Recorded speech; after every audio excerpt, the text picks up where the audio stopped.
you can't help it. What do you mean I can't help it? You can't help being impetuous, stubborn, impulsive. You're a typical Virgo.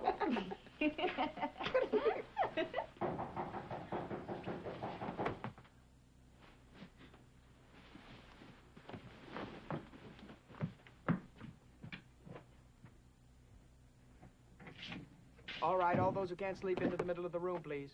Oh, hi, Rod. We are having a living room picnic. Come, Rita, I'll show you what we're having. It's 2:30 in the morning, right? This is your husband? Oh, Liz. Now, here we have a clean tablecloth. I washed it myself.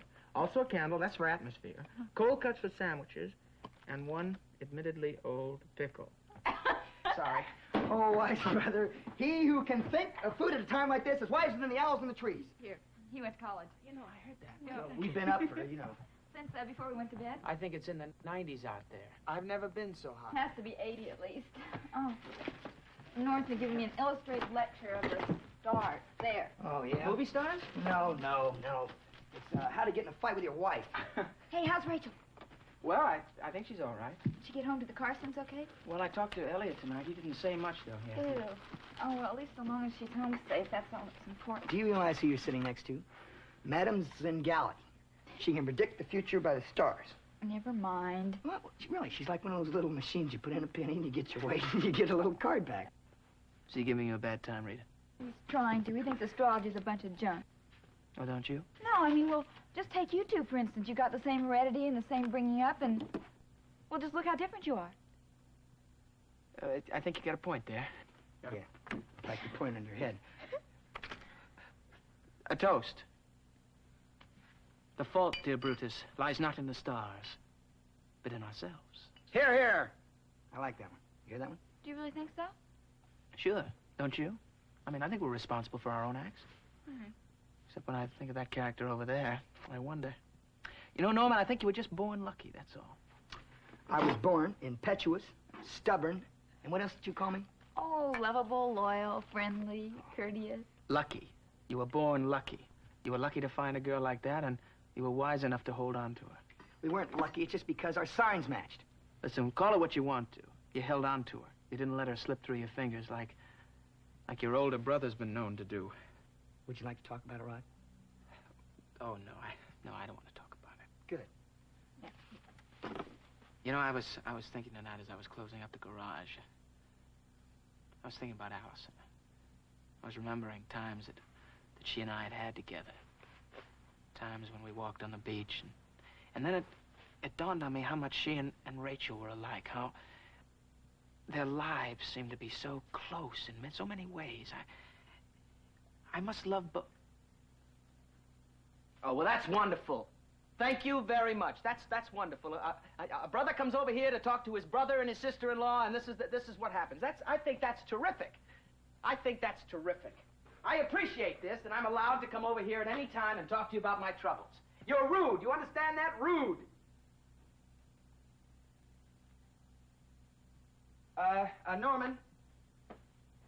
Norman, I kicked over the candle, and I've set the tablecloth on fire, and now the carpet's on fire. Oh, no!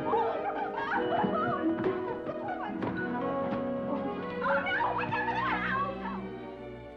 Mr. Peyton, I really must be going. Stephen hates it when I'm late for a lunch. He'll be here in a moment, Betty. It won't take long. I wouldn't trouble you, except that you've always condemned my taste as being antiquated. I want this purchase to be just right. It's a very important one. Is it something for the house? No, not exactly. Ah, here's Grayson. Hello, Grayson. Thanks for coming. Mr. Peyton, you're looking extremely fit. I was led to believe That I was breathing my last. Well, something like that. Of course, when I realized the stock market was holding steady, I gathered it was a rumor. Oh, you flatter me. I doubt if the economy will take much note of my passing. May I present my granddaughter-in-law, Betty Cord, little Grayson. Hello. How do you do? May I get you a sherry? No, thanks, Mr. Peyton. Then let's see what you've brought us. Mr. Peyton. Oh, Betty, I want you to help me select a gift for a very lovely young lady. Shakespeare said, silent jewels do more than quick words to move a woman's mind. That depends upon the woman. Perhaps. Show us some pendants. Are they still wearing them, Betty? They. You know, your generation. No, I don't know my generation. I wouldn't be caught dead with one myself. Forget the pendants. Show us something else. All right. Now, these tiaras, the stones in them were cut by Lesoro, young Lesoro, the son of the man who designed your wife's wedding ring. Exquisite. Regal. How do you like it, Betty? It's beautiful, but hardly the sort of thing you'd wear more than once or twice in a lifetime. Good point. No use giving people jewels if they're going to remain forever in a velvet-lined strongbox. Perhaps something a bit more informal, but of the same quality. Mm-hmm. Now, these are antique jade. Now, we've traced them to a 17th century Chinese who lived in Europe. Notice the delicacy. The figures are from Oriental mythology. Distinctive. Well, the carving could never be duplicated today. Betty? Well, I'm really not much help, Mr. Peyton. Jade is sort of a taste that you have to acquire. So it is. Betty, if you were picking something for yourself, what sort of thing would it be? If? Pure supposition. Well, I don't think the gentleman would have any bracelets, the kind that are not in fashion. Oh, the people who wear them make the fashion. Not what it is. Have you any bracelets? Not as such. Nothing out of the ordinary, that is. But I do have something that just might interest you.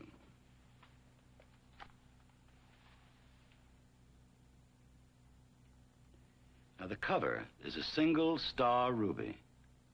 The cover, of course, opens so you see the face of the watch. The collaring is 42 perfectly matched diamonds.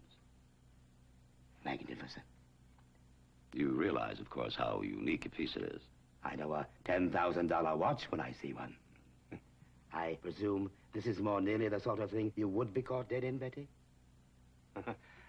I'll take it. Have you considered, Grayson, the absurdity of jewelry? Imagine a civilization as advanced as ours, still parading about in amulets and charms. I'm afraid the women of the world might disagree with you. Yes, they seem to be fascinated by shiny surfaces, mesmerized. Probably a holdover from primitive times. Mr. Peyton, you're wasting your money and Mr. Grayson's time.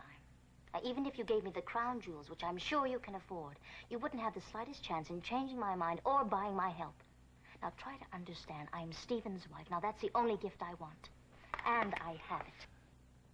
Oh, Betty. You've made an unfortunate mistake. The gift is not for you.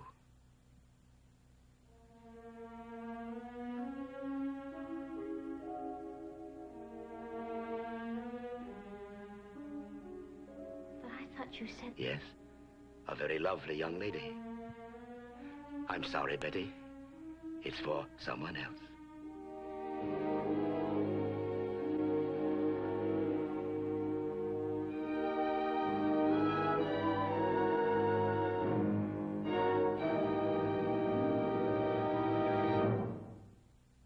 Preview from the continuing story of Peyton Place. You've accused him of being incompetent. And wouldn't it be strange if he really were? You think I lied to you about everything, don't you? What else can I think? The old man's will is the old man's business. I don't care if he wants to take his money and... You win the daily double. His fortune and my wife. According to you. According to me.